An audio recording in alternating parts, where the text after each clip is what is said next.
Amis de TV ADP, bonjour. Bienvenue dans cette nouvelle émission du lundi soir. La mafia des tribunaux de commerce, c'est quoi? Après une petite semaine de pause, puisqu'il y avait un lundi férié, on reprend le cheminement de nos émissions et aujourd'hui, j'ai une invitée très particulière donc, que je vais appeler. Elle s'appelle Claire, vous allez voir, elle a des choses à vous raconter qui sont très intéressantes.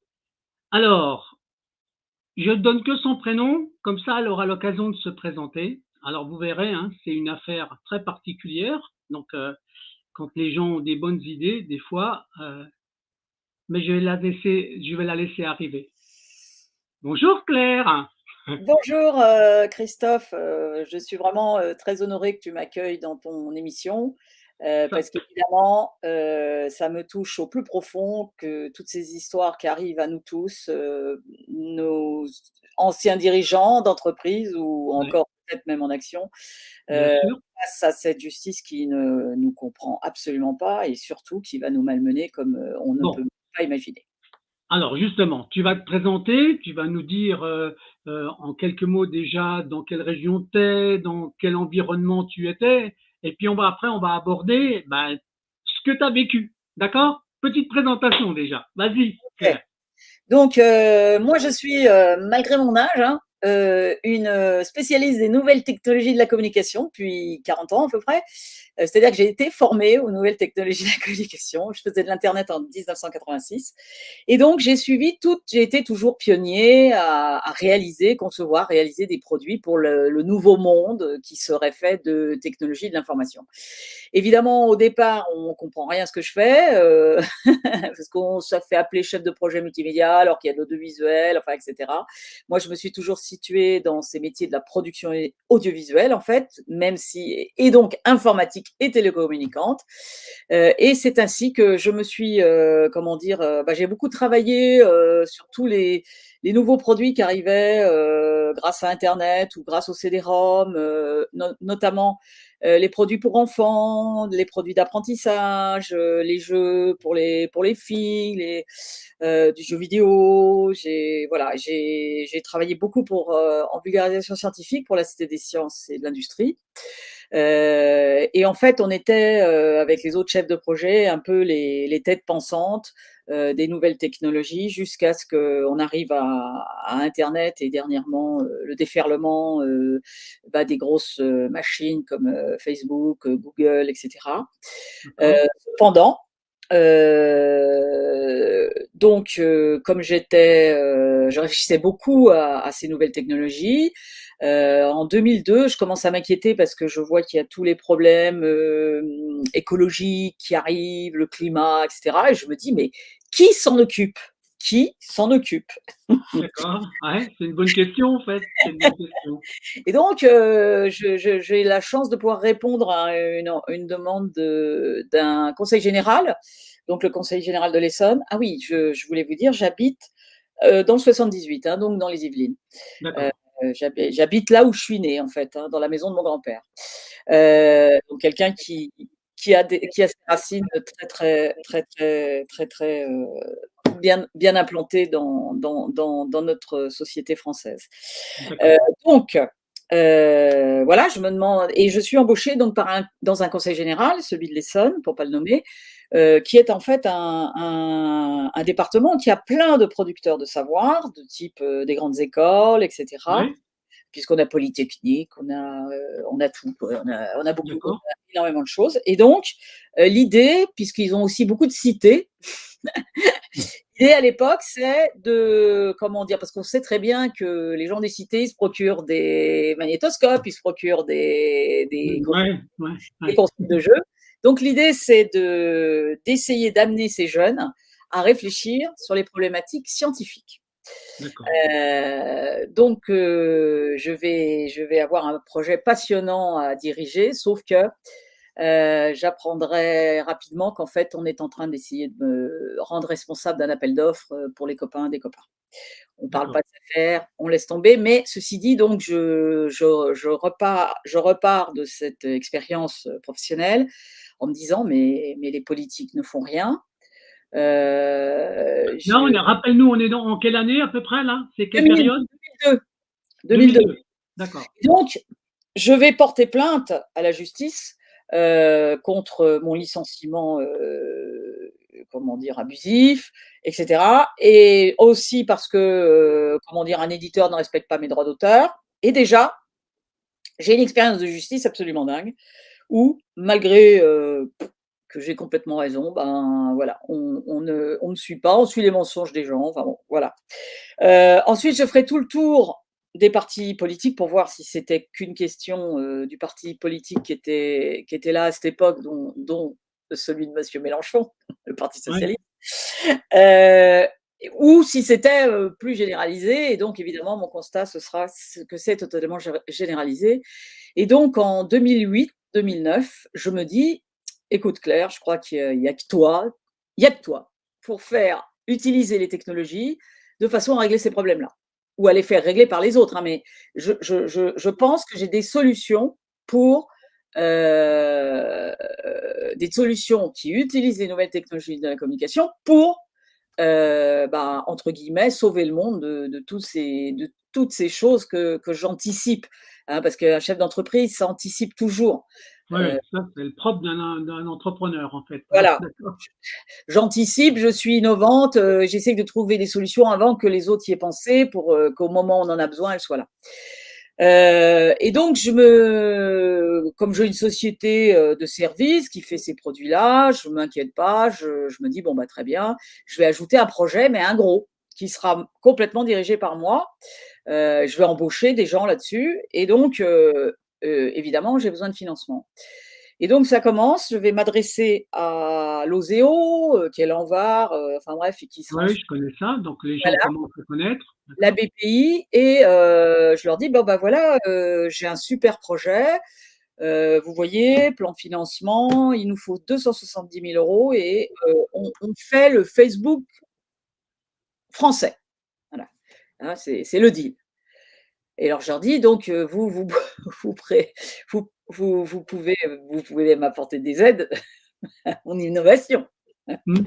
Et la réponse qui m'était faite, c'est oui, votre dossier est intéressant, gna gna, nana.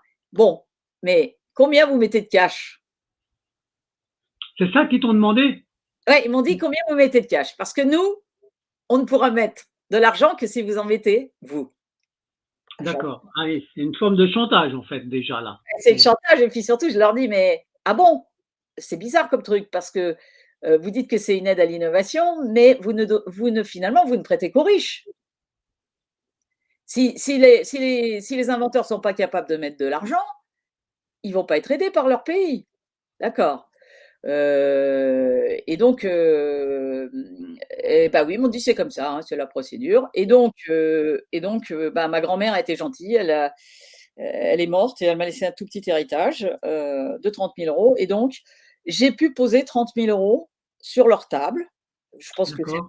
c'est le poker, mais c'est pour montrer aussi, hein, c'est le poker, l'économie en Oui, France. non, mais je connais ça en fait. Mais c'est bien, je vois une étape qui est importante là. Ça montre déjà un peu une sorte de perversité qui existe déjà. Donc, Voilà, à la base. à la base. Vas-y, continue. Et donc, mais bon, puis du coup, on me dit aussi, oh ben non, votre boîte, elle est trop vieille. C'est C'est-à-dire, ça qu'ils disent déjà oui, d'entrée. ma boîte est trop vieille. Alors que pour moi, c'est un signe de maturité. Donc, on doit préférer prêter à des gens qui ont la maturité nécessaire, Bien sûr. plutôt, plutôt que ce qu'ils font, c'est-à-dire ils prêtent qu'aux petits jeunes qui sont sortis de HEC et de Sciences Po et qui ont appris à faire des business plans. Ouais, Oui, non, mais voilà. Non, mais bon, ça fait voilà. partie des aberrations qu'on rencontre, hein. Voilà, des aberrations qui sont juste, voilà, vous voulez être un entrepreneur, vous voulez innover pour votre pays, vous voulez rendre service à vos concitoyens, vous voulez créer d'énormes richesses, hein, parce que mon projet est porteur des richesses absolument magnifiques, puisque c'est des richesses qui exploitent la matière grise, Mmh. donc qui ne sont pas polluantes, et espérons que la matière grise est en infini. Mmh. Et en plus, qui permettent à chacun qui utilise mes plateformes de se créer beaucoup d'argent aussi. Donc, on est dans de créer des richesses, de La récréer. richesse, d'accord. Et donc, D'en vivre en fait, voilà, avoir un outil d'en vivre et donc de se retrouver, à la tête d'actifs, et cetera, et bon bref. Donc vraiment, j'ai une chance, c'est que mon projet, je sais qu'il est, enfin, il est nickel quoi. Il y a pas grand chose enfin, il faut le faire. Bon, donc c'est pas grave, dans ma vie, donc je décide de créer une start-up, heu, pour être dans le vent. qui va s'appeler comment ta start-up? Elle va s'appeler Première comment? start-up, elle va s'appeler Citizen Game, en référence à Kane du cinéaste, comment il s'appelle? Orson Ouais, Welles. non, ouais, un petit jeu de mots qui était sympa en fait. Voilà, qui faisait, parce que c'était un jeu de société pour tout le monde. En fait, mes plateformes, c'était des plateformes médias qui étaient des médias de jeux de société. Donc, avec l'idée du game, quoi, on jouait. En plus, j'avais utilisé un modèle économique du jeu, puisque c'était le seul modèle économique sur l'internet qui fonctionnait. Et donc voilà, ça allait très, très bien et puis en plus, le film d'Orson Welles, pour les plus anciens, ça raconte l'histoire d'un magnat des médias qui est devenu fou, en fait. Ouais, ouais, ouais. Donc voilà, tout ça, faisait que ça c'était plaisant. Donc je commence ça avec quelques associés, qui viennent de la politique d'ailleurs, que j'avais rencontré en politique. Et voilà. Et donc, ensuite, ma start-up, donc je vais avoir beaucoup de mal au début, à trouver des financements, mais une fois que ça va démarrer, que je vais rencontrer une personne qui a une idée superbe, qui consiste à embaucher des gens qui viennent de se faire virer des grosses entreprises, avec de l'argent en fait, hein, des indemnités. D'accord, et de devenir qui deviennent investisseurs, c'est ça? Voilà, qui deviennent investisseurs et aussi que je leur donne un job de D'accord. directeur. Parce que ce qui était bien, c'était, cet équilibre, c'est-à-dire eux apportaient leur argent qu'ils auraient, mis souvent, ils essayaient de reprendre des entreprises. Donc, Ouais, ouais, non mais OK. reprendre des entreprises, c'est beaucoup plus risqué parce qu'ils vont s'endetter, il faut être sûr que l'entreprise, elle est valable, et cetera. Alors Heu, que là, ils deviennent porteurs de parts et ils voilà. ont un travail, Ils hein? viennent de porteurs de parts, ils deviennent directeurs, donc ils ont le pouvoir de décision dans la vie de la société. Et donc ils n'ont plus, avant de se décider, qu'à regarder, si Si le le projet projet avance, si ça a donne ouais, OK. Mmh. et risque d'amener, effectivement des choses incroyables, sachant que dans le numérique, comme tout le monde l'a pu le constater, je veux dire, on part avec 5 000 €. Zuckerberg, il part avec 5 000 $. Aujourd'hui, ça vaut combien Facebook? Bon, vous voyez. Donc, une start-up, c'est donc l'occasion pour, un investisseur, une bonne start-up, hein, pas les start-up inventées par les Français là, qui sont, juste des petits coups d'étudiants, hein, comme je les appelle, des petits gadgets. Des capteurs de fonds publics. Ouais, des capteurs de fonds publics, des petits gadgets, qui permettent que les fonds publics restent dans les familles, des gens qui travaillent à la BPI, à Alors l'OSEP. là où je te rejoins, c'est que quand on est entrepreneur, qu'on a des bonnes idées et que ton idée est trop bonne, on va vivre, parce que moi je l'ai vécu, hein, je l'ai vécu, ça s'appelle les voleurs d'idées, hein, d'accord? Et moi je l'ai vécu parce que j'étais aussi dans une petite avance numérique, parce que j'étais devenu le premier agrégateur numérique pour la musique, hein, donc on mettait en ligne, et j'avais eu des idées attachées à ça, d'accord, avec des développements. Et là, en effet, j'ai rencontré ce que tu as rencontré, mais vas-y, continue, raconte ton histoire. Oui, parce qu'effectivement, d'autant plus je suis, enfin je vois, à ces époques-là, tous les pionniers que nous sommes, on commence à créer, mais même, on va dire, qui que ce soit sur internet déjà, Mmh, crée du trouble dans mmh, les acteurs habituels, bien même sûr. chez les grosses entreprises. Et en plus, les solutions que moi j'apporte, que toi t'apportais, viennent déranger, heu, Le système, en fait. le système. Ouais. Donc effectivement, c'est sûr, de toute manière, par exemple, je ne pouvais pas faire appel aux investisseurs officiels, Mmh. car s'ils avaient investi dans ma société, ils coupaient la branche sur laquelle tous leurs copains se sont assis. C'est Donc, ça, c'est exactement ça. C'est ça. donc, donc évidemment, voilà. Donc, mais c'est pas grave. Donc avec cette façon de faire, j'ai engagé peu à peu un certain nombre d'actionnaires. À la fin, on était 35. Et puis comment dire, au fur et à mesure que la société avance, elle commence à prendre de la valeur. Et donc avec des levées de fonds successives, on a pu tenir 6 ans. Moi, j'ai aussi à lever 2 millions d'euros. D'accord. Ah oui, c'est déjà pas mal, c'est pas Ouais, mal. c'est pas mal, ouais, ouais. D'accord. Avec des fonds publics et des fonds privés. Mais là, ça veut dire pour qu'on en arrive à un montant pareil, c'est qu'il y avait déjà un projet qui tenait la route dans la philosophie de l'avenir, en fait. Hein, c'était Ah oui, déjà oui, quelque chose de très, très précis déjà.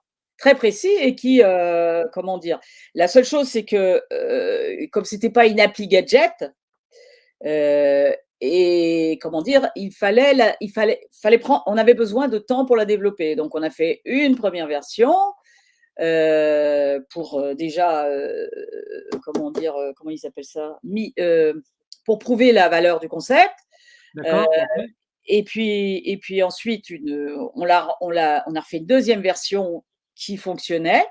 Ouais, mais je vois très bien la mécanique. Il faut que tu amènes des éléments probants pour montrer que le projet, il tient la route, en fait. Voilà, Hein, voilà, c'est ça. voilà. J'ai Donc connu ces phases-là, en fait. voilà. Et comme on l'a fait en escalier, c'était très dur, hein, les relations avec tous les gens, c'était très dur. Obtenir, par exemple, subvention du conseil général, ça prend 8 mois, des dossiers à n'en plus finir, etc. Ensuite, les impôts, on se met au crédit d'impôt recherche. Et eux, ils font tout pour essayer de démontrer que vous ne méritez pas ce que vous demandez. Enfin bon, tout ça, c'est hyper dur, mais n'empêche que j'arrive à monter une superbe boîte de 18 personnes, de 16, ouais, 16 à 18 personnes, hein, ça dépendait, dont pas mal de développeurs, mais aussi des graphistes, des chefs de projet Ouais, multimédia. une équipe de travail, en fait. Ouais. Voilà, superbe équipe. On arrive, heu, en 2014, on a même des banques qui commencent à nous prêter, hein, on est en train de chercher, 5 millions d'euros puisque on va passer à la phase supérieure.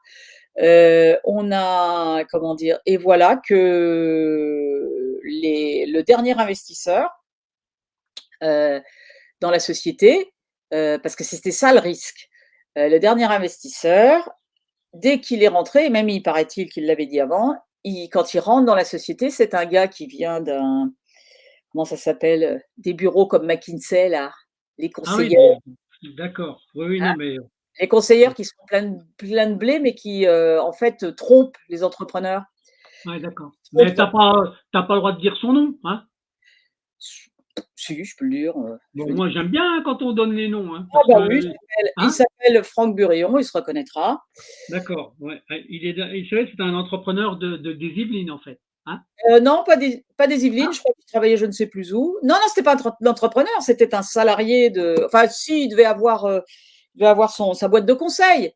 ouais, c'est ça. Mmh. Au départ, comment dire?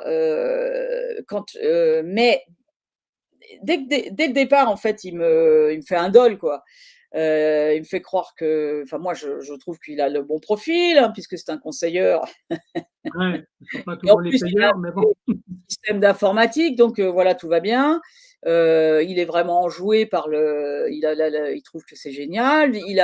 On le nomme, directeur des partenariats à l'international, enfin, je veux dire bonne place, Ouais, d'accord, ouais. le mec, très bien. Sauf que Il quand il est inspire confiance, en tout cas. Il hein? inspire confiance. Il Bah, inspire confiance. oui, oui, il Mmh. inspire confiance. Donc il inspire confiance et puis surtout on voit qu'il comprend tout, donc OK, tout va bien. On a déjà, derrière, on a déjà 4 investisseurs qui sont rentrés de cette manière-là, donc ça fait 4, 5 personnes qui sont majoritaires. Moi, je ne suis pas la plus majoritaire, hein, donc voilà, mais c'est équilibré, hein. Le gars, quand il arrive, non seulement il va traiter toute l'équipe qui est avant lui de naze, et il va dire qu'une femme ne peut pas conduire une entreprise technologique telle que la Ah mienne. oui, carrément, il a osé dire ça? Il a, Non. il a osé Ah dire bah ça. il a un côté misogyne, hein, quand même, hein? Total. C'est surtout que il a Parce que là, vraiment, pour avoir alors bon, ça va, ça fait une moyenne. Moi, j'ai tendance à penser que la femme est l'avenir de l'homme, alors tu vois, c'est pas hein, chacun a sa manière de penser, en fait, hein, d'accord? oui, mais voilà, ces gens un petit peu imbus d'eux-mêmes, hein, Ouais, c'est ne bon, en plus, il avait pas remarqué, mais moi, j'avais la formation tandis que lui, il l'avait pas. Mais enfin bon, d'accord. c'est pas C'est grave. dingue, hein, quand même, même pour qu'il arrive à le faire comprendre comme ça, c'est quand même étonnant, quand même. Ah, extraordinaire. Et Ouais, donc, à peine embauché, qu'il va, œuvrer très rapidement, hein, puisqu'il est embauché en mai, et dès juin, il réunit, les actionnaires de la société dans mon dos ouais. et il va leur demander de me désavouer. Comme Jean-Marc Delat, hein? Comme Jean-Marc de la Fouchernière. D'accord. Et donc, évidemment, il en a trouvé quelques-uns, hein, parce que Ouais, quand on se dispute, dans les réunions et cetera, ouais, et ben, il y en a quelques-uns qui craquent. Et donc du coup, la directrice de production qui s'appelle Olivia Forgries, le directeur de développement Laurent Rachka, Jean-Marc de la Fouchardière, qui est lui directeur du marketing, vont commencer à se laisser un peu influencer, ouais, c'est ça. et on n'arrivera pas à passer une année, d'ailleurs je vais être obligée de les licencier, enfin oui, je vais être obligée de tous les licencier, donc voilà, et donc Parce que l'intrigue, pour que les gens comprennent, ils ont essayé de te faire quitter la présidence. C'est ça, en fait. alors, ils ont essayé par tous les moyens, mais bon, ils ne savaient pas à qui ils avaient affaire, donc ça a mis du temps. Ouais, C'est-à-dire qu'à chaque fois, j'ai rétorqué, j'ai négocié, je suis revenue revoir les gens, enfin bref, on a fait des médiations, enfin bref, j'ai fait vraiment jouer des choses, mais c'était pénible, hein, parce que, je veux dire, c'est un moment pour une start-up, hein, le moment du décollage, c'est là où il ouais, faut laisser les gens tranquilles. Parce qu'en plus, il allait voir tous nos partenaires. Par exemple, il y a un investisseur qui est arrivé en fin 2014, eh bien, il a été négocié avec lui dans notre dos. Le gars, c'est nous, hein, qui le font venir, c'est nous qui le rencontrons, et il va négocier avec lui, la place de président et la place de directeur général pour lui. Donc d'accord. Donc ça, c'est donc là. Alors que c'était un concurrent, normalement. Non? C'était un partenaire, un concurrent, un qui? Lui? bah, oui. Bon, c'est rien, c'était Ouais, rien. d'accord. C'est Ouais. juste un mec qui sait pas ce Il qu'il voulait fait. prendre le pouvoir, en fait. Il Ouais, voulait ça, prendre qui veut prendre le pouvoir dans la boîte dans laquelle, il est, quoi. d'accord. C'est Ouais. complètement hallucinant. Heu et donc, bah, là, on va en arriver au problème. Donc d'un côté, donc, heu, en avril 2015, d'un côté, j'ai les impôts qui me disent qu'ils vont me faire un contrôle fiscal. Ah ouais? OK, mais surtout, ils font un chantage. C'est-à-dire: «On ne vous versera votre crédit d'impôt recherche», qui est quand même pour, notre start-up, c'est très important ces sommes-là, parce que c'était genre 225 000 €. Ouais. Heu, je veux dire, on peut pas payer les salaires, je veux dire, on n'a pas 3 mois de réserve de trésorerie, hein, Non, mais bien sûr, quand on est dans des investissements comme ça se comprend, en fait. voilà. D'accord? Donc les gars, en avril, ils vous préviennent que non, non, ils vous le payent pas votre CIR, alors qu'ils ont pas le droit, vu nous sommes une jeune entreprise innovante. On est reconnu par le ministère de la Recherche comme faisant de la recherche en sciences politiques, sociales et Ouais, cognitives. ouais, non, mais je vois bien, hein. C'est pas de la petite bière. On est en train de passer des appels d'offres avec l'Europe, avec 5 laboratoires étrangers. On est en train de négocier avec ESSEC, avec Sciences Po, des programmes avec Renault. Enfin bref, c'est-à-dire qu'on voit que ça va sortir.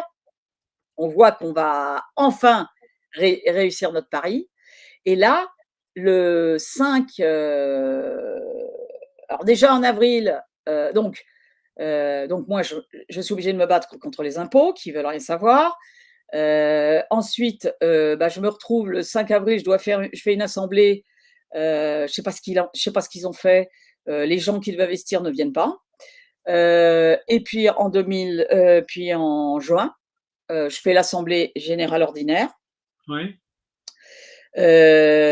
Là, vers 1 heure du mat, il demande à l'Assemblée de me destituer. C'est De, qui demande ça? C'est qui? eh ben, c'est Franck Burion. Léon, et avec Franck fausse arrière, la fausse arrière. Enfin, Ils c'est ont été, l'équipe, c'est ils ont l'équipe été, qui a été corrompue en fait. Hein. voilà, ils ont été chercher des pouvoirs chez d'autres actionnaires. Certains leur ont donné, certains ne leur ont pas donné. Et puis, au final, donc, ils sont 4 à demander ça, dont un qui a beaucoup de voix. Donc, mais au dernier moment, celui-là dit non, non, c'est pas bon ce plan-là. Je reviens du côté de Claire. Et donc, on sort de la réunion. Après, c'était horrible, quoi, pendant toute la réunion, c'est n'importe quoi. Ça, c'était une assemblée générale ordinaire, hein, c'est ça, Voilà, hein? ordinaire, ouais. D'accord. Où il voulait pas,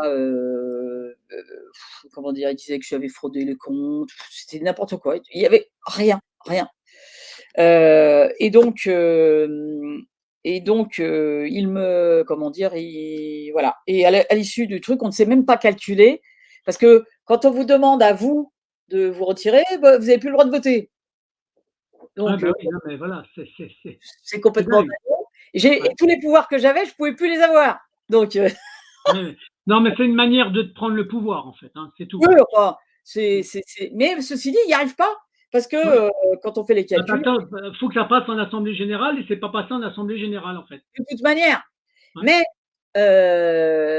donc, ces idiots, sachant que ça marchait pas, 5 jours après, ils vont au tribunal de commerce de Versailles, pour pas le nommer, Voilà. C'est là qu'intervient cette fameuse étape. voilà, heu, soi-disant, pour s'informer des démarches à faire, lorsqu'il n'y a plus de président. OK? Dans une entreprise. Comment dire? Il tombe, sur comment dire? Alors Le c'est Guel président du tribunal, un juge mal commissaire, un quoi? non, non, le président lui-même du Le tribunal président lui-même. Alors, qui d'accord. Et là, s'appelle tout ce qu'il avait comme particularité, le président, vous allez voir, c'est pas piqué des hannetons. et c'est là qu'on commence à comprendre les intrigues des tribunaux de commerce, par exemple. Alors ça, c'est monsieur Lambret de Suza, hein, qui pour l'instant, sert de conseiller à la cour d'appel de Versailles, hein, dans la matière commerce. Donc vous allez voir quel conseil, à mon avis, il leur donne. Et qui donc, en fait, est, dans sa vie privée, mandataire d'une société de médias. Ah, ben voilà. Ah, donc là, les gens vont commencer à comprendre que tu arrives dans la gueule du loup. Voilà. Mais je pense que même les associés ne s'y attendaient pas. Ah ben non. Voilà. Et bah oui, bah là, le scénario va se mettre en place. Voilà. Hein. Donc, en 2 heures de temps, même pas. Euh, alors non, mais faut savoir aussi comment elle s'appelle la société de ce monsieur. Ben vas-y, donne le nom, donne le nom. Elle s'appelle la Sassin Média. Non, ça s'invente pas. En 2 mots. Non, Non, elle c'est s'appelle le nom de ta société. je te Hein. jure, elle s'appelle du nom de sa femme, Sassin Média. Mmh, Or, moi évidemment, je dis l'Assassin Média.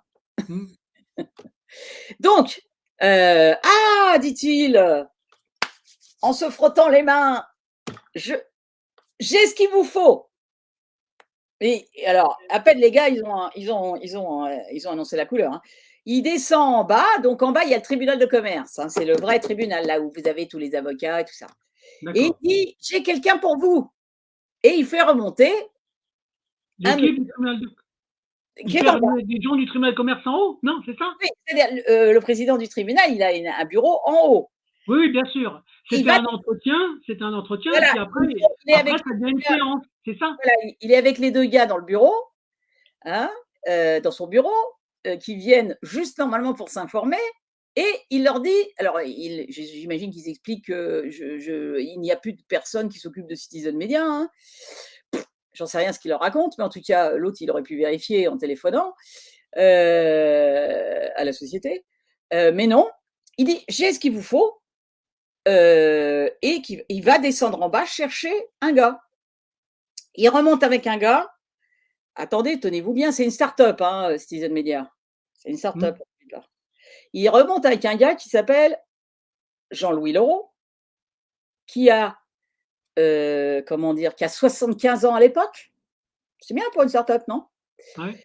Et il va le nommer par ordonnance, sans contradictoire, sans faire venir la partie adverse, administrateur de la start-up 5.0, hein, parce qu'on n'est même plus dans les petites start-up de rien du tout. Attends, parce que pour que les gens comprennent, il le nomme administrateur parce qu'il considère qu'il n'y a plus personne à la tête de Citizen. D'accord? C'est ça? C'est à cause de ça. Il considère que comment dire, il considère que les associés lui disent la vérité. Lui disent une vérité quelconque, je ne sais pas laquelle d'ailleurs. Puisqu'il n'y a même pas au courant de ce qu'ils leur ont dit en fait. J'ai eu un témoignage après. Parce qu'en fait, où les associés reconnaissent qu'ils se sont fait avoir. Parce que eux, en faisant ça, ils ont perdu eux deux 500 000 €. C'est malin. Hein. D'accord. Non, mais voilà, c'est. Mais donc, à l'origine, c'était quoi? Quand il disait ça, c'était quoi? Parce qu'il voulait t'enlever de la présidence? C'était simplement cet acte-là ou c'était encore hein? Eux, c'était leur intention. Ah, c'est ça. Mais j'imagine que dans la salle, dans le bureau du président du tribunal, tout à coup, les intérêts deviennent convergents. Parce que moi, c'est ce que je pense, c'est qu'ils se sont dit, bien, on va liquider cette société comme ça, on va la racheter à 1 € à la barre. Ouais, c'est ça. Bon. En plus, ces idiots, ils viennent lui dire qu'on a un logiciel absolument génial qui va révolutionner le monde. Donc, le PDG de l'Assassin Média, il se dit, voilà, voilà. Mais pire que ça. Donc, contrairement à tous les usages, hein, une ordonnance sur requête, ça ne se fait pas. On peut demander à un président de tribunal de faire des ordonnances sur requête, c'est-à-dire des trucs qui se font, sur le bureau. Mais, comment dire, on ne peut le faire, puisque c'est une ordonnance d'exception qui se fait sans contradictoire, on ne peut le faire que dans des cas extrêmement encadrés. Enfin, voilà. Bah oui, il faut qu'il y ait une séance avec une convocation et tout, en fait. Voilà. Donc, d'ailleurs, moi, je vais essayer de faire ça après. Moi, on ne me donnera jamais l'autorisation, alors que moi, j'ai des preuves sensibles. D'accord, ouais.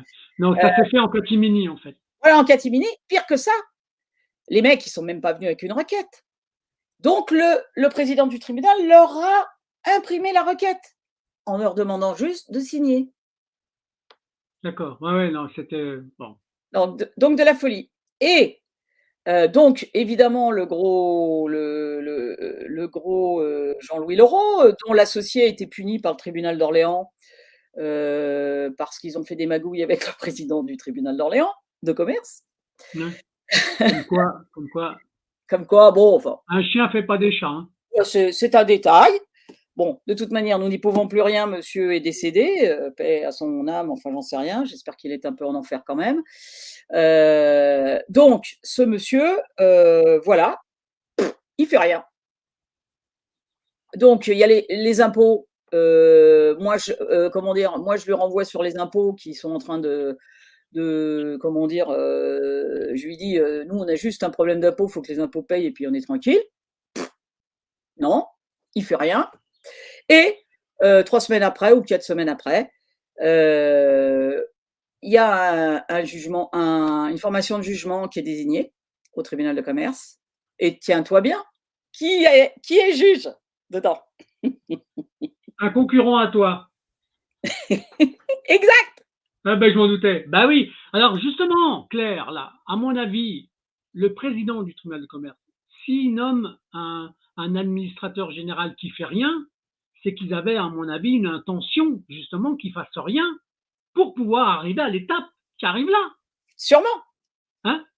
Sûrement, sûrement. Bah oui, Bon, c'était les alors vas-y, annonce l'arrivée de celui qui va être normalement le mandataire, je crois, c'est ça? Hein, c'est ça? ah non, celui-là, c'est juste le ça, c'est la cerise sur le gâteau, c'est mon serial killer d'entrepreneur. Mais bon, Ouais, on va en parler après. Donc, le non, ils mettent au jugement, comment dire? Dans la formation de jugement, un informaticien, qui travaille, bon, peut-être pas sur exactement les mêmes choses, mais par contre, le juge qui sera juge commissaire, il a une société qui fait des produits collaboratifs. Ouais, d'accord. ça Voilà, ressemble c'est un ça ressemble concurrent, d'accord. il y en a un troisième, enfin, qui est aussi dans le domaine. Donc ces gens-là, al et toi pour ceux qui connaissent, alors qu'il est écrit dans le jugement que la société a un actif de 1,3 million et que son disponible de 1,3 million et que son passif exigible est de 1,1 million, donc on en déduit selon la loi que la société n'est pas en état de cessation de paiement, Ouais, bah oui, non, parce qu'elle a plus d'actifs que de passifs, plus hein. d'actifs que de passifs, donc il liquide. Voilà, ça c'est le genre, c'est Et ce que c'est j'ai là que c'est une décision qui a été prise par le tribunal de commerce, voilà, d'accord? voilà, Donc là, d'où l'émission de la mafia avec le mot de commerce, c'est quoi? C'est voilà. toutes ces intrigues qui montrent des fois comment on y arrive, alors qu'à l'origine, c'est pas le, voilà, Ouais, et le modus operandi sera toujours le même ensuite. On d'accord? raconte on raconte n'importe quoi dans des jugements, comme Voilà. ça nous arrange et on fait le contraire de ce que la réalité exigerait que l'on fasse et la loi Donc d'ailleurs. là, si tu préfères, si on regarde bien la mécanique qu'ils ont mis en place, au-delà d'une valeur d'actif qui est supérieure à la valeur du passif, ils vont jouer sur de la ligne comptable de trésorerie et uniquement sur ça pour pouvoir liquider la boîte. C'est ça la réalité. Je ne sais pas sur quoi et quels éléments ils ont, hein. Ils n'ont aucun élément. À mon avis, parce que quand C'est ils veulent écrit liquider. c'est écrit dans le quand- jugement. Attends, c'est écrit dans le jugement sur les pièces apportées par le monsieur. Moi, j'ai jamais ouais, vu de pièces. ah ouais. Bah oui, sur les pièces. Donc là, l'ordonnance enfin le jugement qui donne la liquidation, quand il liquide, dans le libellé du jugement de liquidation, il y a quoi décrit exactement dans le libellé du jugement de liquidation? Je te dis, au vu des pièces apportées par l'administrateur judiciaire, Voilà. sachant que l'actif est supérieur au passif, la société est liquidée. C'est à peu près ça, hein, ça ne gêne pas en fait, ça ne gêne pas. D'accord. Non, non, mais c'est pour ça. Il faudra bien relire ce jugement parce que, en fin de compte, c'est l'origine du mensonge. Moi, dans mes procédures, quand je fais attention, je fais toujours attention au jugement de liquidation, ce qui est écrit dans le jugement de liquidation. Parce que pour moi, c'est la pierre angulaire de tous les mensonges qui vont se construire autour. Ah oui, oui, D'accord.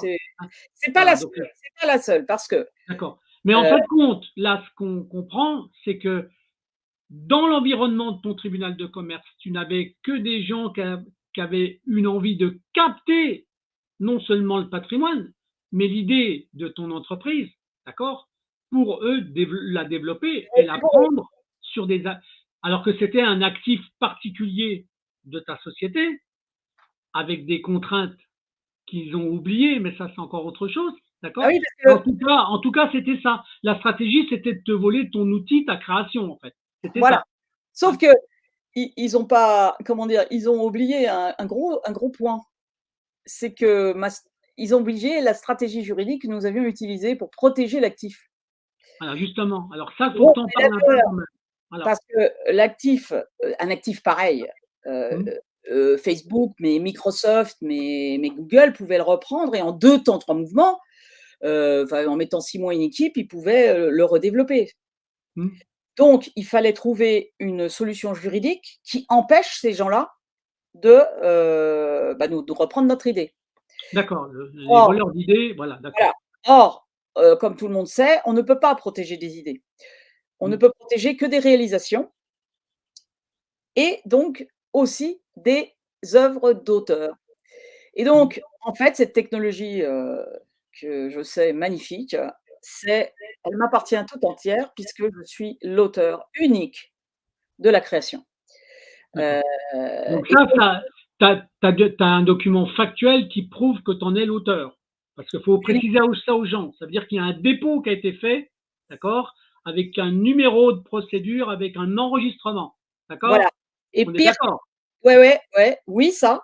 Plus, comme on fait en audiovisuel, parce que par exemple, une émission qui veut gagner des millions, hein, tout le monde connaît. En fait, elle ne peut pas être protégée dans l'idée, oh, voilà, on va faire gagner des millions en posant des questions. Ça ne marche pas.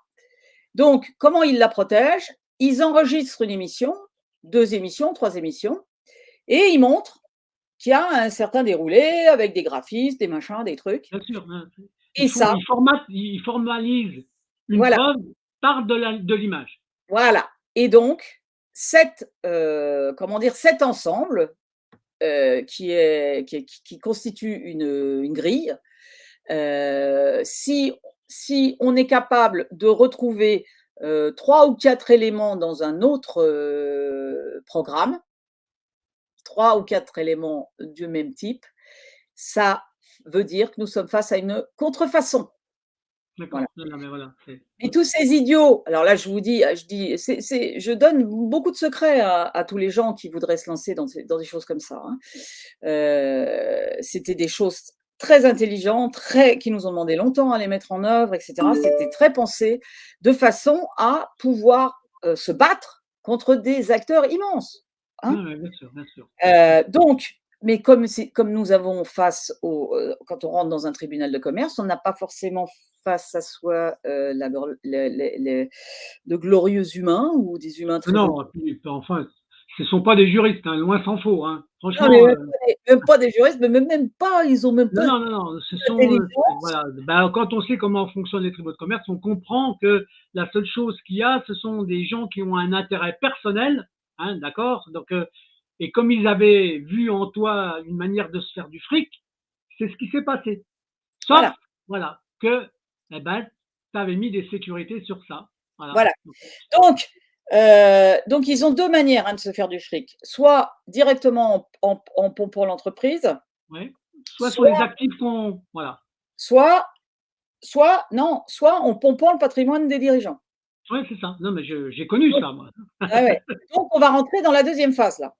À Mmh. partir du moment où ils désignent, un liquidateur, qui pour pas le nommer s'appelle Philippe Samzin à Versailles. Si vous avez besoin d'un liquidateur qui liquide les personnes physiques, c'est à lui qu'il faut vous adresser. Il rend liquide tout ce que vous voulez d'ailleurs. Heu, comme dans les Efficace. lynchages comme dans Ouais. les lynchages, vous savez quand, Mmh. vous envoyez des pierres sur une femme, et ben à la fin, le corps il est liquide.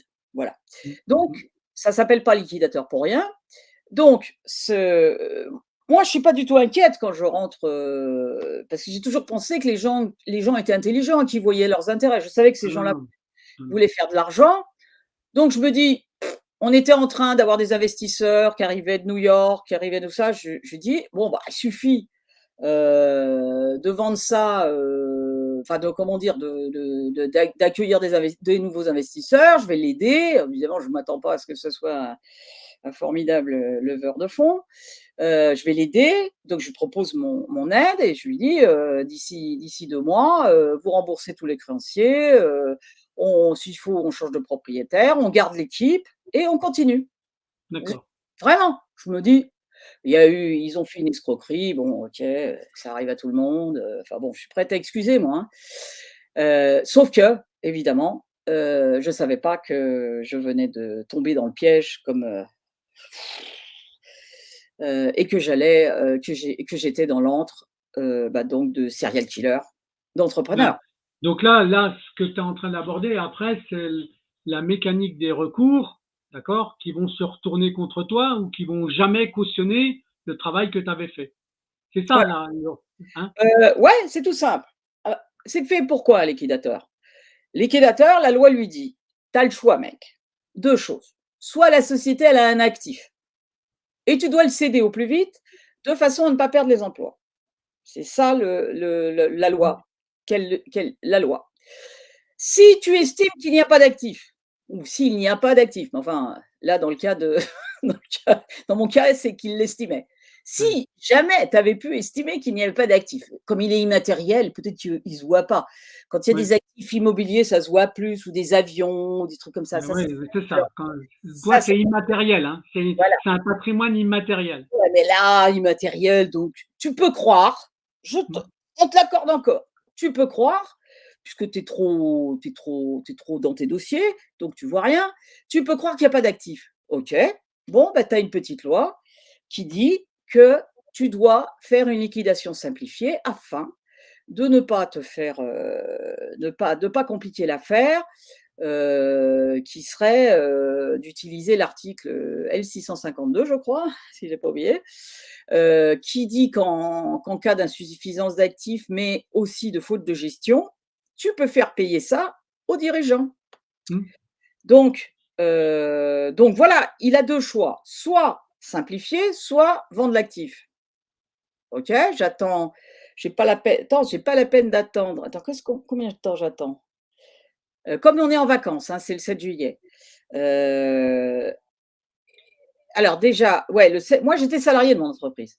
Et Ouais. donc le 10 juillet, parce que c'est prioritaire, il faut qu'il s'occupe soit de De vendre, la mais masse salariale. Son il faut obligation, c'est de payer les salaires, hein.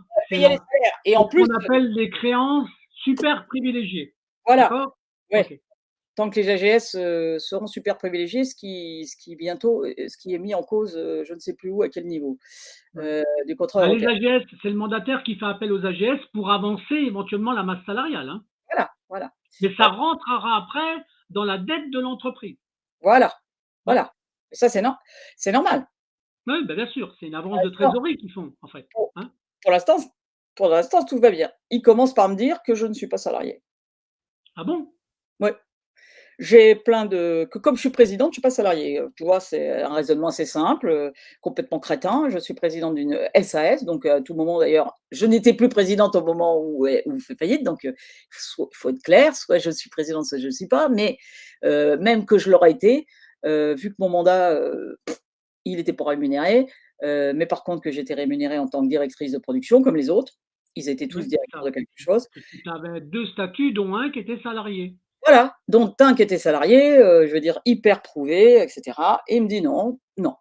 Bon, Mais c'est la normalement, si je suis un mandataire, c'est facile de voir si tu es salarié, si tu es inscrit dans les registres de l'entreprise quand même, franchement. ah mais non, Hein. non, parce que lui, il est tout puissant. Il décide de Ouais, ce qui bah, est. oui. Non, non, mais c'est ça, c'est là les aberrations en vrai. Il, Il décide il décide de ce qui est. C'est pas ça, et c'est ensuite ça. il me dit: «Vous êtes pas contente? Bah, vous avez qu'à vous plaindre au prud'homme». Et Et là, ben ça voilà. commence, et là, ça commence. Première action contre c'est en plus, c'est toi qui le fais, hein, le mec, il te dit de le faire. Donc c'est à toi de te plaindre. En vérité, la loi dit que c'est aux AGS de te mettre au prud'homme parce qu'ils contestent le fait que tu es salarié. C'est pas du tout au liquidateur de faire ça. OK, Non, donc non, c'est mais voilà, c'est des manipulateurs, hein, c'est des manipulateurs. manipulateur, tout ça, on inverse n'importe quoi, on dit n'importe quoi, et OK. Et donc je conteste au prud'homme en me disant: «Bon, bah, c'est vraiment, il est prud'homme, hein, il y a des fiches de paie, il y a des cotises, il y a des comment ça Ouais, s'appelle? c'est facile à prouver en fait, hein, Il y a des contrats, il y a toutes les je suis subordonnée, hein, puisque j'ai un comité directorial, enfin et cetera. Donc tout est là. Eh ben non, les prud'hommes vont décider, en mai 2016, donc 1 an après, que je ne suis pas salariée. Alors alors que il tu amènes des bulletins de salaire. ah oui, C'est il hein. même, et ça sera confirmé, en Donc ap là donc là, qu'est-ce que tu es obligé de déduire par rapport au prud'homme? Parce que évidemment, la particularité des prud'hommes et que le tribunal de commerce, c'est des magistratures consulaires, hein, c'est pas des professionnels, d'accord? Donc c'est au moins la similitude de ces 2 types de juridictions, c'est qu'ils rentrent dans les mêmes strates et dans les mêmes perversités, hein, on est d'accord. Donc à mon avis, les 2 devaient se connaître, hein, entre le tribunal de commerce et puis les prud'hommes, non? et moi je pense, alors c'est là qu'après on peut avoir des interprétations différentes, hein, de ce qui se passe. Mais moi, qui ai toujours étudié, les organisations, les comportements sociaux et tout ça, pour moi, les prud'hommes, c'est tout simple. Par exemple, je suis allée au moi j'étais à un prud'homme, et il y a plusieurs prud'hommes, hein, sur le ressort Mmh. de Versailles. J'étais à un prud'homme, et donc j'ai demandé au prud'homme de me dire combien d'affaires proposées par Samsung, il y avait, enfin, ou contre Samsung. Et surtout, j'ai demandé à Versailles. Et Versailles, ils m'ont dit, je lui dis, vous voulez bien me donner les jugements qui ont été qui ont été mis contre ce mec-là. Elle me dit, non, je suis désolée, madame, hein, je peux pas. Hein. On en a moins 3000 ou 5000. Je dis, Ah 3000 oui, ou 5000.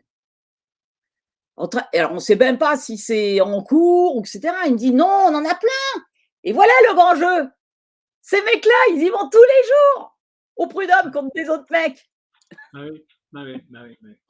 Donc, qu'est-ce qu'ils font les prud'hommes qui ne vont pas se fatiguer quand même, hein? Ils ont Ils bouclent les dossiers, point barre. ils ont les mêmes conclusions.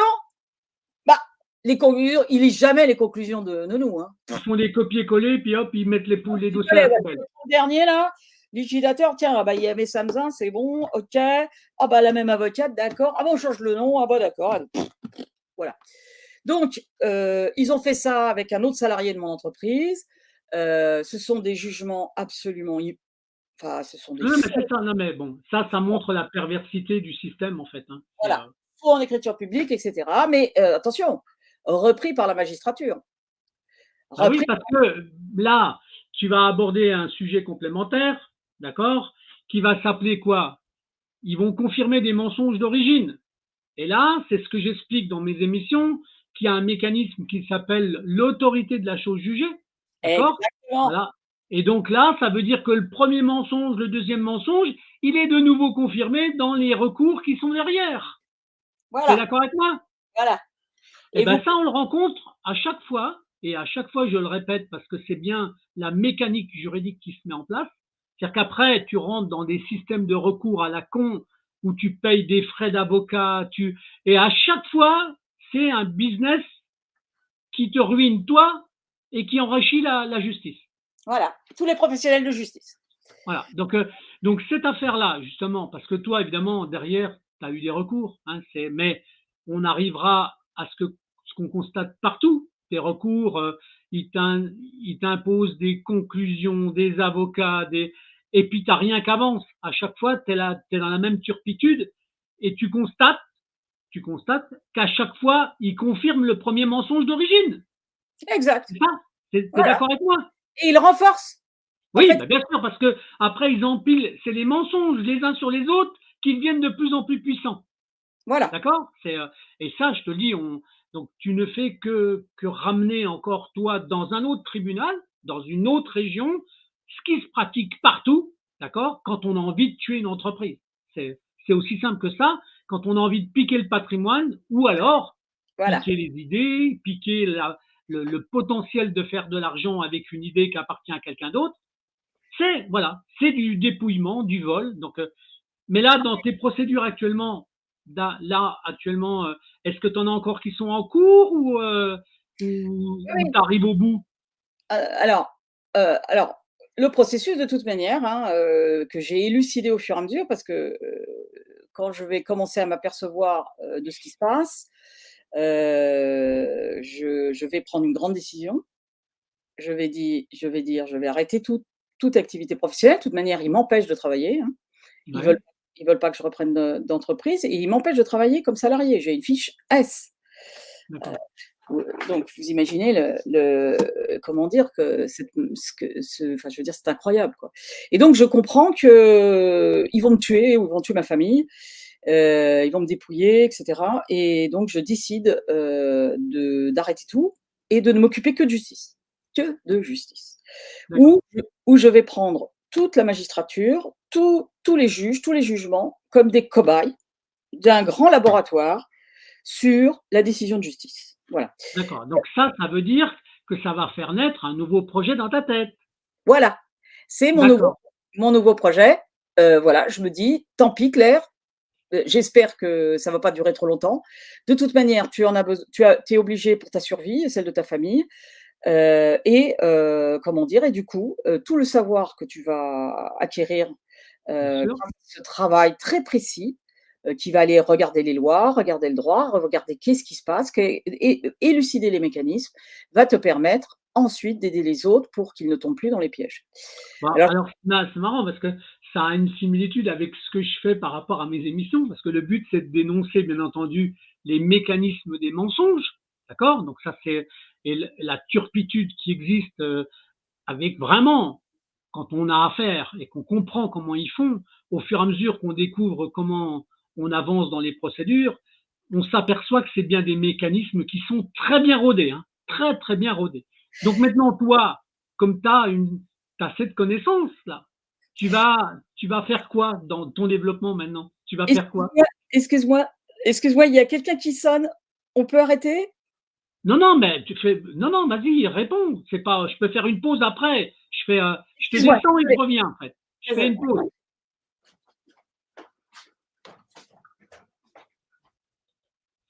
Bon, là, Claire, elle fait une petite pause parce qu'elle a une sonnerie. Donc, bien entendu, dans cette émission-là, le but, c'était de montrer que, à l'origine, c'est pas elle qui est allée au tribunal de commerce, on l'a amenée. Vous avez bien vu, entre la turpitude de certains actionnaires et ainsi de suite. Et le but, bien entendu, c'était de voler le patrimoine de sa société, qui était une idée géniale, qui appartient on va dire, à l'informatique. Quand on est créateur, quand on est en fait détenteur d'une idée qu'on a développée, eh ben, ça appartient à celui qui l'a créée. Donc, je fais revenir l'auteur, la gérante, la salariée de son entreprise. J'étais en train de faire un petit aparté sur les voleurs d'idées. D'accord? Vas-y, Voilà. Claire, continue. Donc bon, donc très rapidement, et comment dire, 10 jours après, même pas, puisque c'est le 17 juillet, j'apprendrai dans les conclusions du pénal, des prud'hommes, que mon liquidateur a déposé comment ça s'appelle, un rapport d'ouverture des liquidations dans lequel il me soupçonne de fraude. Donc, abus de biens sociaux, banqueroute, par utilisation de moyens ruineux, par je ne sais quoi, enfin, il y a toutes sortes de Ouais, donc là, tu deviens la victime qui devient coupable. Voilà, de délits absolument monstrueux, qui coûtent très cher, hein, puisque les amendes sont de 550 000, il peut y avoir 5 ans de prison. Enfin voilà, ce monsieur se permet de soupçonner ça. C'est qui a écrit ça alors? Comment il s'appelle celui qui a écrit ça? C'est Philippe Samsa, toujours, fait Ah son non, non. C'est le ouverture. mandataire. Hein, c'est le Voilà. mandataire. Et qu'il porte auprès du procureur de la République. Associé à ce rapport, il y a une demande d'enquête. Donc comptable, c'est son copain, l'expert judiciaire, qui, comme ils n'ont pas de preuves des fraudes que tu as fait, eh ben ils vont les créer. L'expert comptable, il me dira, parce que je lui dis, mais quelle faute il vous a, enfin je sais pas de quoi, vers quel truc vous sortez, vous vous situez pour accepter cette enquête. Je lui dis, vu qu'en plus l'inspection fiscale, le 8 juillet, fait un rapport qui montre qu'il n'y a aucune erreur dans la comptabilité, aucune anomalie. Donc, qu'est-ce que vous allez chercher? Ne vous inquiétez pas, quand on cherche, on trouve. Voilà, vous avez donc le modus operandi des soi-disant experts judiciaires, mais celui-là ne faisait même pas partie de la liste, que les procureurs fournissent gratuitement, hein, même ils sont payés par le Trésor public, pour chercher des fautes. Ils le disent tous, c'est comme ça. On cherche des fautes à la dame. Donc, je deviens donc le procureur de la République des affaires, comment s'appelle, le procureur du parquet économique et financier. Et donc, on lui met devant les yeux une sale fraudeuse qui a piqué l'argent, comme si c'était faisable. Une nana, elle fait une start-up, hein, c'est la fondation de sa vie, elle va piquer le fric. Elle a un mal fou pour le faire venir. Ouais, mais c'est ça, mais je comprends pas que le procureur il puisse accepter ce genre de rapport. Là, évidemment, on est dans la turpitude et des mensonges absolus. C'est ça qui est incroyable. Non, pour moi, effectivement, un des acteurs les pires dans tout ce bordel, ce sont les procureurs du parquet. Ouais.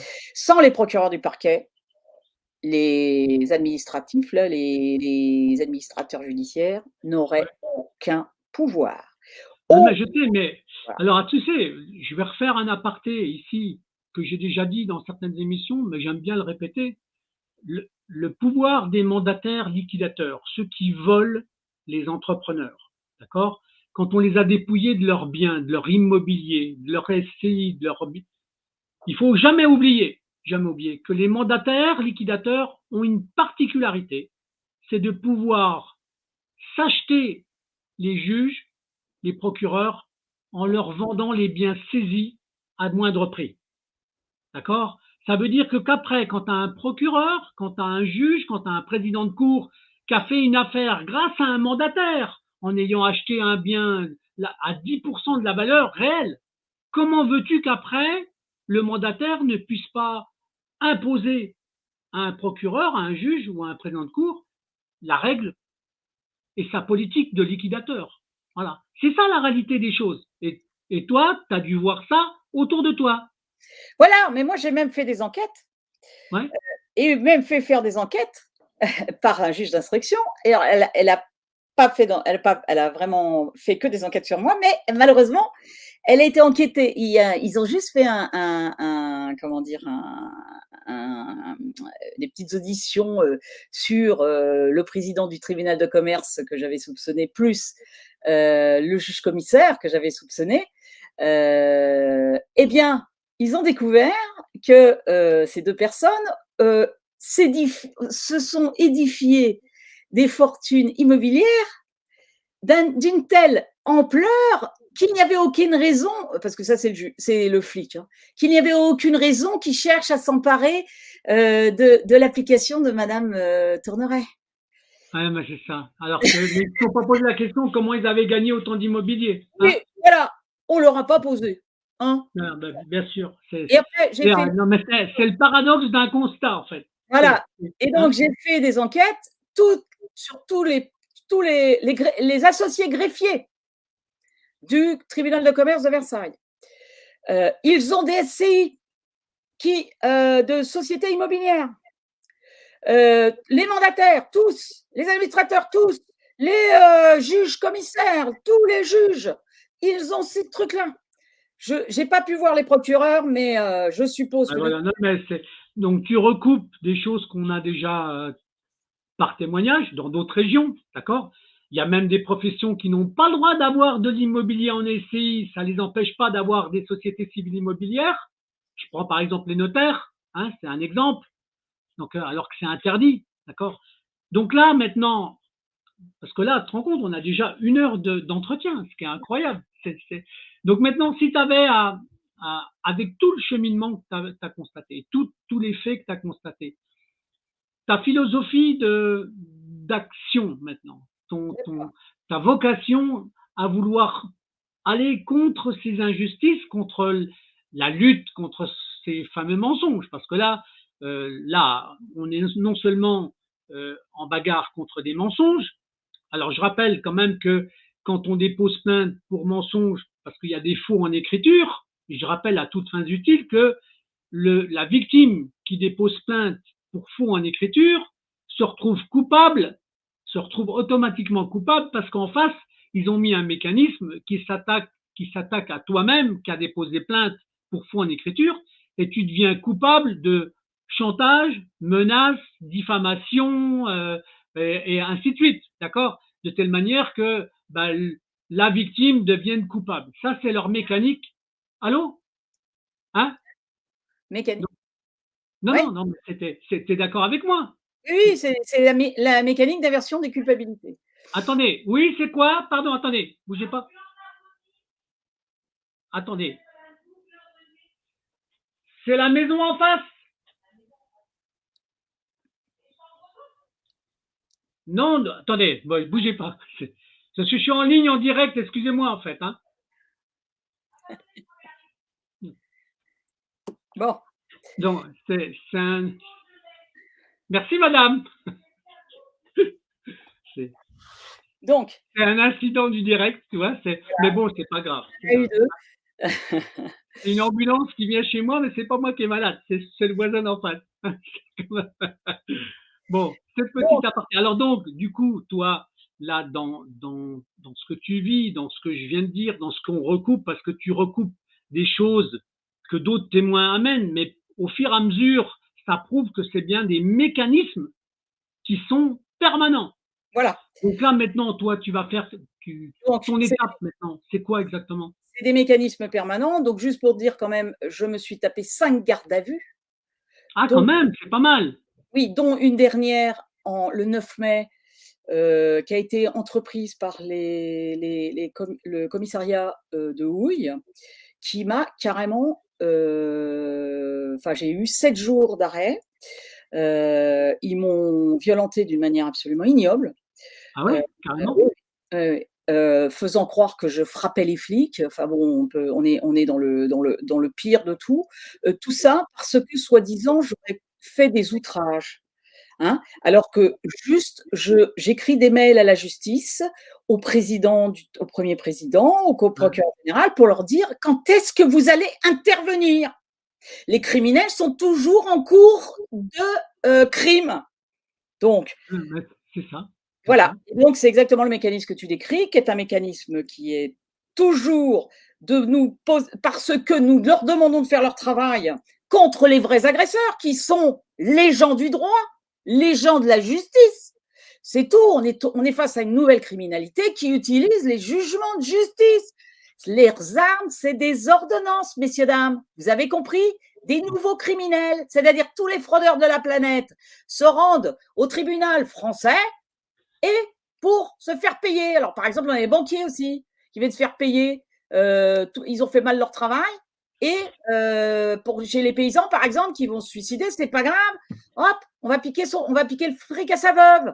Voilà. Non, mais voilà, bon, là, tu démontres une complémentarité, voilà. Hein, voilà. Sans compter l'administration fiscale, hein, qui vous fait des fausses créances et qui ensuite, comment dire, qui vont, alors qu'il y a un premier jugement qui leur dit que c'est sans base légale, vont envoyer le ministre de Bercy pour faire appel dans votre patelin, pour faire appel contre vous. Où on est là? Où on est? Non, mais voilà, donc ça fait partie de cette mécanique que moi je dénonce. Hein, donc ça a un lien, mais on voit bien. Moi, j'avais déjà parlé dans plusieurs émissions que, par exemple, ce qui était abominable pour augmenter le passif d'une entreprise, pour pouvoir la couler, que tu avais des institutions, justement, comme la TVA, comme les impôts ou comme l'URSSAF, qui avaient le droit de faire des provisions et que les mandataires utilisaient pour pouvoir augmenter le passif. D'accord? Même si après, tu as ce qu'on appelle, après que tu sois liquidé, tu auras des ordonnances de rejet, des réductions, mais c'est trop tard, tu es liquidé. Hein, donc c'est comme ça qu'ils font. D'accord? Voilà. Donc je le rappelle parce que c'est la même chose que ce que tu vis. Ouais, hein, d'accord? C'est comme ça qu'ils font. C'est comme ça qu'ils font, et sauf que je l'ai dénoncé au fur et à mesure. Donc maintenant, là, quand même, parce que là, comme on est quand même, on va dépasser l'horaire, mais c'est pas grave. Donc là, la stratégie que tu as maintenant par rapport, c'est pas la peine qu'on étale, c'est pas la peine qu'on étale tous les types de recours que tu as fait parce que on se retrouve dans la même stratégie. Hein, la turpitude, elle est complémentaire et on revient à ce qu'on avait dit au début, hein, l'autorité de la chose jugée qui est confirmée partout, plus des gamelles complémentaires. Donc comment dirais-je, tes gardes à vue là, elles sont motivées sur quoi? C'est simplement parce que tu as fait des outrages? Non, zéro. J'ai été relaxée de tous les chefs d'accusation, sauf qu'on ne me redonne pas d'argent pour me compenser les dommages. Hein. J'ai 5 chefs d'accusation, souvent ils utilisent toujours les mêmes motifs parce que ceux-là, ils ne sont pas prouvables. C'est menace de mort, outrage, qu'est-ce qu'il y a d'autre, injure, je ne sais pas pourquoi. Oui, c'est ça, c'est ce que je disais tout à l'heure en fait. C'est des crimes de parole, alors qu'eux, ils s'en servent pour commettre leurs crimes sur toi au moment T. Donc tout ça, c'est du fake.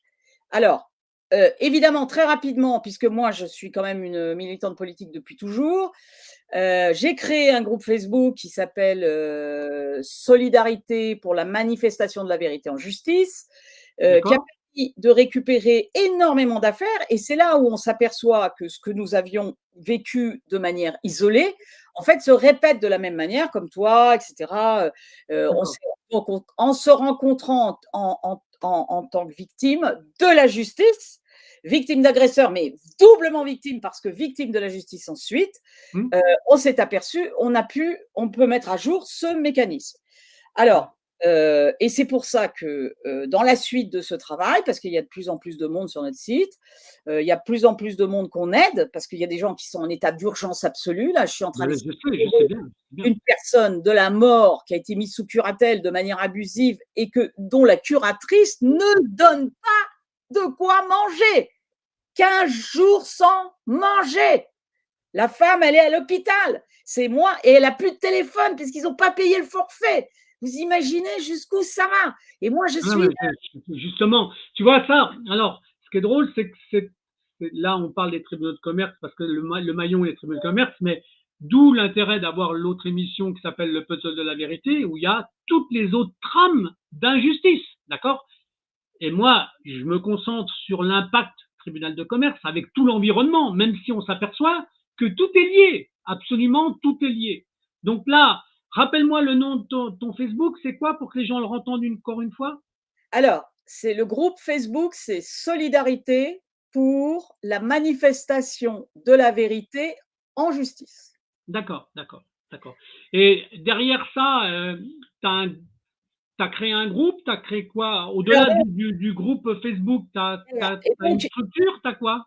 Issu de toute cette réflexion et de ces rencontres avec toutes ces personnes, nous venons de décider de créer un syndicat, le syndicat des usagers de la justice, parce qu'il nous faut une protection comme de lanceurs d'alerte, en fait.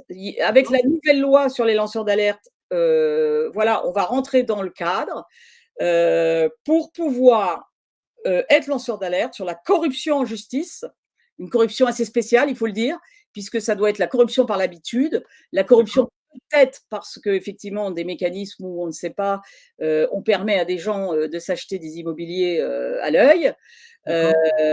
Donc, il va falloir de toute manière qu'il y ait des enquêtes. Et donc, pour faire des enquêtes, mais aussi, il faut qu'on puisse faire des événementiels. Alors, je te dirai après pourquoi je comprends parfaitement ça, parce que moi, je fais même partie d'un syndicat, d'un autre, qui s'appelle Syndicat France Très Petite Entreprise, qui est que le monde des entreprises, d'accord? Mais c'est exactement le même fonctionnement que le futur syndicat que tu veux créer, qui est attaché à toutes les formes d'injustice. On est d'accord, c'est ça, hein? Oui, on a simplifié. Ça veut dire qu'on travaillera quand même sûrement ensemble, quand même, ne t'inquiète pas, hein, il y a des chances. Oui. En tout cas, ça ne peut être que complémentaire et intéressant. Bien sûr. Et donc, nous aussi, moi, qui était quand même une productrice d'événementiels virtuels, mais aussi d'événementiels physiques, donc l'idée aussi, c'est de commencer à créer des événementiels qui permettent de raconter ça devant le grand public, parce que notre problème, c'est qu'évidemment, personne ne veut nous croire. J'ai fait partie des États généraux de la justice en tant que citoyenne. J'ai rencontré beaucoup de magistrats. Ils ont eu du mal, mais à la fin, certains ont commencé à entendre ce que je disais. Et bien sûr. Je peux te dire qu'ils avaient du mal. Mais ceci dit, je sais que j'ai eu raison parce que à la fin, dans mon groupe, j'avais 4 magistrats, alors que les autres, ils n'en avaient qu'un. Non, mais bien sûr. Donc, en tout cas, il y a un travail de fond qui est important, hein, bien entendu, et c'est cette persévérance à vouloir chercher la vérité, parce que c'est en allant chercher la vérité qu'on se bat pour la justice, en fait. Hein. C'est ça le vrai schéma. Et que de toute manière, la conclusion, elle est la suivante.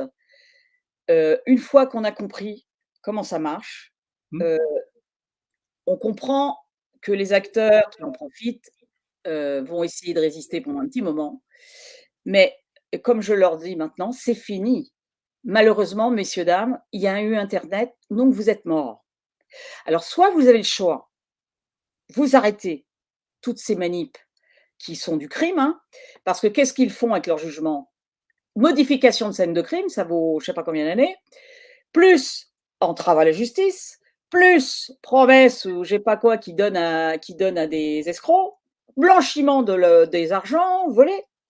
Donc, tous se sont rendus criminels. C'est-à-dire des juges criminels. Des criminels à la place des juges. Donc là, écoute Claire, pour être franc, d'accord, ce serait presque le mot de la fin, parce que là, on arrive à 1h15 d'entretien, mais je pense que quand même, ça, C'est un appel à eux que je veux faire.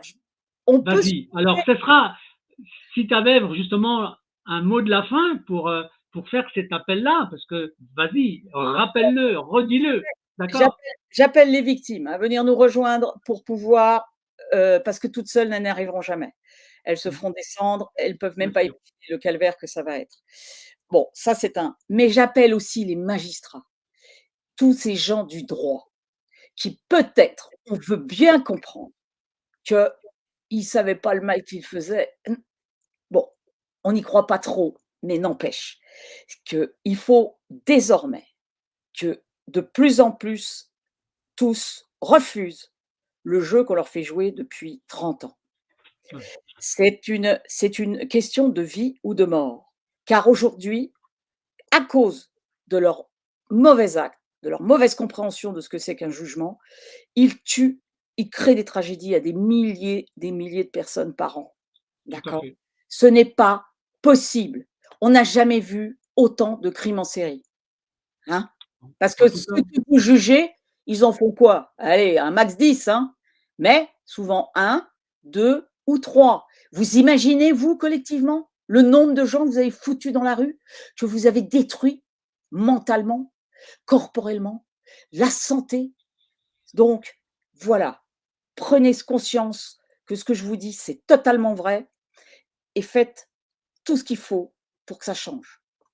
bon. En tout cas, je te remercie pour ce mot de la fin, Claire, et je pense qu'on aura l'occasion de te faire revenir dans une autre émission quand ton syndicat sera installé, donc, et qu'on travaillera en complémentarité. En tout cas, je te remercie de ton témoignage d'aujourd'hui, d'accord?